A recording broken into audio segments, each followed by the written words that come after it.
Hello everyone, இன்றைக்கி நம்ம ஒரு இன்ட்ரெஸ்டிங்கான விஷயம் பார்க்கலாம். எங்களோட ஒயிட் மாலி மறுபடியும் குட்டி போட்டுருச்சு. 10லேருந்து 15 வரை குட்டி போட்டிருக்கு. இந்த குட்டி மீனுங்கள்லாம் பார்க்குறதுக்கு டார்க் கலரில் இருக்குது. ஸோ ஆரஞ்சு மாலியோட தான் ப்ரீட் ஆகிருக்கும் அப்படின்னு நாங்கள் நினச்சோம்.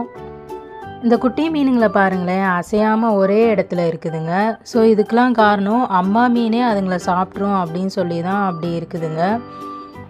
புத்திசாலி மீனாகவும் இருக்குதுங்க.